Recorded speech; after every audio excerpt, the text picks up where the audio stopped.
حضرت علی رضی اللہ تعالیٰ عنہ کی ایک حدیث ہے کہ ایک غلام ان کے پاس حاضر ہوا جو زر کتابت ادا کرنے سے عاجز ہو گیا تھا، یعنی آزادی کی قیمت دینے سے عاجز ہو گیا تھا، اور عرض کیا کہ میری مدد فرمائیے۔ حضرت علی نے فرمایا کہ میں تمہیں ایسے کلمات سکھاتا ہوں جو رسول اللہ صلی اللہ علیہ وسلم نے مجھے سکھائے تھے، اگر تمہارے اوپر پہاڑ کے برابر بھی قرض ہوگا تو بھی اللہ تعالیٰ تیری طرف سے ادا کر دے گا۔ یوں کہا کرو، اللہم اکفنی بحلالک عن حرامک واغننی بفضلک عمن سواک۔ اے اللہ مجھے حلال مال دے کر حرام سے باز رکھ اور مجھے اپنے فضل سے اپنے علاوہ دوسروں سے بے نیاز کر دے۔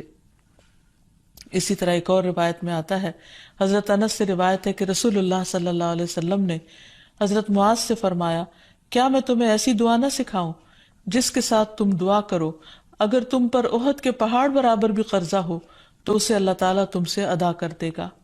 اے معاذ یہ پڑھا کرو، اللہم مالک الملک تؤتی الملک من تشاء وتنزع الملک ممن تشاء وتعز من تشاء وتذل من تشاء بیدک الخیر انک علی کل شیء قدیر، رحمن الدنیا والآخرہ ورحیمہما تعطیہما من تشاء وتمنع منہما من تشاء ارحمنی رحمتا تغنینی بہا عن رحمت من سواک۔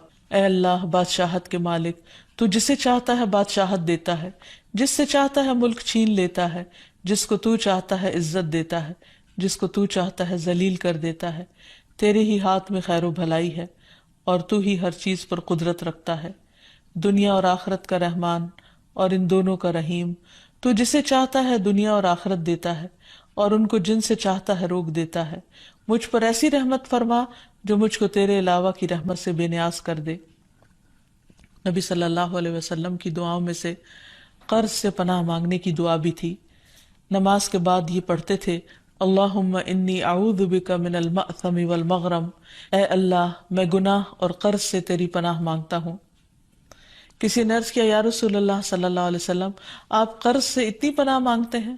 آپ نے جواب دیا، جب آدمی مقروض ہوتا ہے تو جھوٹ بولتا ہے اور وعدہ کرتا ہے تو خلاف ورزی کرتا ہے۔ پھر سونے سے پہلے کی دعائیں جو ہیں ان میں بھی قرض کی ادائیگی کی دعا ہے۔ پھر اسی طرح سفر میں بھی قرض سے پناہ کی دعا ہے، کیونکہ مسافر کی دعا قبول ہوتی ہے۔ نبی صلی اللہ علیہ وسلم جب کہیں قیام فرماتے تو یہ دعا پڑھتے، اللہم انی اعوذ بک من الہم والحزن والعجز والکسل والبخل والجبن ودلع الدین وغلبۃ الرجال۔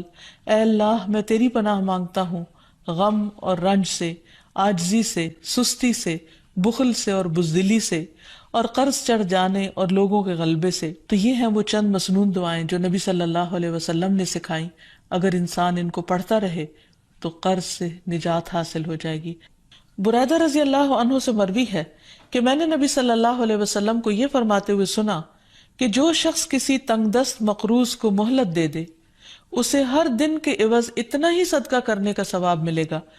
پھر ایک اور مرتبہ سنا تو نبی صلی اللہ علیہ وسلم نے فرمایا، جو شخص کسی تنگ دست مقروض کو مہلت دے دے اسے ہر دن کے عوض دگنا صدقہ کرنے کا ثواب ملے گا۔ میں نے عرض کیا، یا رسول اللہ صلی اللہ علیہ وسلم پہلے میں نے آپ کو ایک گنا پھر دگنا ثواب کا ذکر کرتے ہوئے سنا تو نبی صلی اللہ علیہ وسلم نے فرمایا، قرض کی ادائیگی کی مہلت کا وقت آنے سے قبل اسے روزانہ ایک گنا صدقہ کرنے کا ثواب ملے گا، اور قرض کی ادائیگی کی میعاد گزرنے کے بعد مزید مہلت دینے پر دگنا ثواب ملے گا۔ تو اس سے یہ پتہ چلتا ہے کہ جتنی جو مقروض کو ڈھیل دیتا ہے اس کے لیے اجر اتنا ہی زیادہ بڑھتا چلا جاتا ہے۔ پھر قرض کا اجر جنت کے دروازے پر بھی لکھا ہوا ہے۔ رسول اللہ صلی اللہ علیہ وسلم نے فرمایا، ایک آدمی جنت میں داخل ہوا، وہ کیا دیکھتا ہے کہ اس کے ایک دروازے پر لکھا ہوا ہے کہ صدقہ کا ثواب 10 گنا اور قرضے کا ثواب 18 گنا ہے۔ یعنی اگر کوئی شخص کسی کو کچھ 1 روپیہ دیتا ہے تو اس کے بدلے میں اس کو 10 نیکیاں ملتی ہیں، لیکن اگر کوئی شخص قرض کے طور پر کسی کو دیتا ہے تو اس کے بدلے میں 18 نیکیاں اس کو ملتی ہیں۔ پھر اسی طرح نبی صلی اللہ علیہ وسلم نے فرمایا، ایک شخص لوگوں کو قرض دیا کرتا تھا اور اپنے نوکروں سے اس نے یہ کہہ کر رکھا تھا کہ جب تم کسی کو مفلس پاؤ تو تم اسے معاف کر دیا کرو، ممکن ہے کہ اللہ تعالی ہمیں بھی معاف فرما دے۔ رسول اللہ صلی اللہ علیہ وسلم نے فرمایا کہ موت کے بعد جب وہ اللہ سے ملا تو اللہ تعالیٰ نے اس کو بخش دیا. تو گویا جو دنیا میں دوسروں کے قرض معاف کر دیتا ہے، قیامت کے دن اللہ تعالیٰ اس کو معاف کر دے گا. پھر اسی طرح قرض معاف کرنے والے قیامت کے دن عرش الہی کے سائے تلے ہوں گے. رسول اللہ صلی اللہ علیہ وسلم نے فرمایا جس نے تنگ دست کو مہلت دی یا اس کا قرض معاف کر دیا تو اللہ تعالیٰ قیامت کے دن اسے اپنے عرش کے سائے میں رکھے گا، جبکہ اس کے سائے کے سوا کوئی سایہ نہ ہوگا. ایسے شخص کو قیامت کے دن کی سختیوں سے بھی نجات ملے گی. پھر یہ بھی ہے کہ جو شخص کسی کو قرض معاف کر دیتا ہے اسے قیامت کے دن کی سختیوں سے نجات مل جاتی ہے. رسول اللہ صلی اللہ علیہ وسلم نے فرمایا جس کو یہ پسند ہو کہ اللہ تعالیٰ اسے قیامت کے دن کی سختیوں سے نجات دے دے تو اسے چاہیے کہ وہ مفلس کو مہلت دے یا اسے معاف کر دے. اللہ تعالیٰ ہم سب کو ہر طرح کی پریشانیوں سے محفوظ رکھے. وآخر دعوانا ان الحمد للہ رب العالمین. السلام علیکم ورحمۃ اللہ وبرکاتہ.